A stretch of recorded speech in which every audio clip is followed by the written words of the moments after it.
தமிழகத்தின் ஆசிரியர் தகுதி தேர்வில் அனைத்து பிற்படுத்தப்பட்டவர்களுக்கும் 5% மதிப்பெண் தளர்வு மற்றும் வெயிட்டேஜ் முறையை உச்சநீதிமன்றம் உறுதி செய்துள்ளது. இதுகுறித்த கூடுதல் தகவல்களை தருகிறார் எமது செய்தியாளர் அரவிந்த். சொல்லுங்க, உச்சநீதிமன்றம் இன்று வழங்கிய தீர்ப்பின் முக்கிய அம்சங்கள் எல்லாம் என்ன?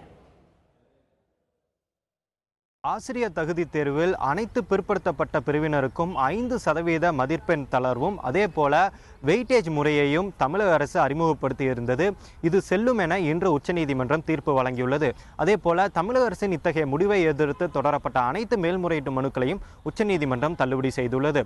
அதாவது கடந்த 2013ஆம் ஆண்டு ஆசிரியர் தகுதி தேர்வில் அனைத்து பிற்படுத்தப்பட்ட பிரிவினருக்கும் 5% மதிப்பெண் தளர்வு, அதாவது பொது பிரிவினருக்கு 60%, அதே போல மற்ற அனைத்து பிற்படுத்தப்பட்ட பிரிவினருக்கு 55% தேர்ச்சி மதிப்பெண்ணாக அறிவித்திருந்தது தமிழக அரசு.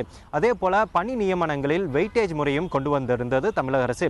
இந்நிலையில் தமிழக அரசின் இந்த முடிவை எதிர்த்து சென்னை உயர்நீதிமன்றம் மற்றும் சென்னை உயர்நீதிமன்றத்தின் மதுரை கிளை ஆகிய 2 உயர்நீதிமன்றங்களிலும் இதனை எதிர்த்து பல்வேறு ஆசிரியர்கள் வழக்கு தொடர்ந்திருந்தனர். சென்னை உயர்நீதிமன்றம் தமிழக அரசின் முடிவை ஆமோதித்தும் அதே போல மதுரை உயர்நீதிமன்ற கிளை தமிழக அரசின் முடிவை எதிர்த்தும் தீர்ப்பு வழங்கியிருந்தது. இந்நிலையில் இருவேறு தீர்ப்புகளை உயர்நீதிமன்றம் வழங்கியுள்ளதால் இதில் ஒரு தெளிவான முடிவை கேட்டு உச்சநீதிமன்றத்தில் லாவண்யா உள்ளிட்டோர் வழக்கு தொடர்ந்திருந்தனர். இந்த வழக்கானது உச்சநீதிமன்ற நீதிபதிகள் AK சிக்ரி தலைமையிலான அமர்வு முன்பு விசாரணைக்கு வந்தது. அப்போது மனுதாரர் தரப்பில் அனைத்து பிற்படுத்தப்பட்ட பிரிவினருக்கும் 5% மதிப்பெண் தளர்வு என்பது ஏற்புடையதல்ல. ஏனென்றால் பட்டியல் பிரிவினர் அதே போல பழங்குடியினருக்கு மட்டுமே இது போன்ற ஒரு சலுகைகளை வழங்க முடியும் என மனுதாரர் தரப்பில் ஒரு வாதம் முன்வைக்கப்பட்டது.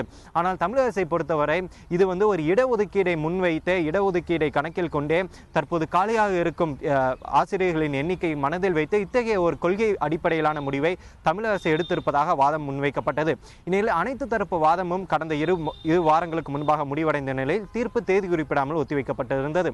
இன்று தீர்ப்பு வழங்கிய நீதிபதிகள் தமிழக அரசின் முடிவை ஏற்கும், தமிழக அரசு முடிவு செல்லும் என ஒரு தீர்ப்பை வழங்கியுள்ளனர். அதாவது ஆசிரியர் தகுதி தேர்வில் 5% மதிப்பெண் தளர்வானது அனைத்து பிற்படுத்தப்பட்ட பிரிவினருக்கும் வழங்கப்படும் முடிவு ஏற்புடையதான் என உச்சநீதிமன்ற நீதிபதிகள் இன்று தங்களுடைய உத்தரவாக பிறப்பித்துள்ளனர். அரவிந்த், உங்களுடைய தகவல்களுக்கு நன்றி.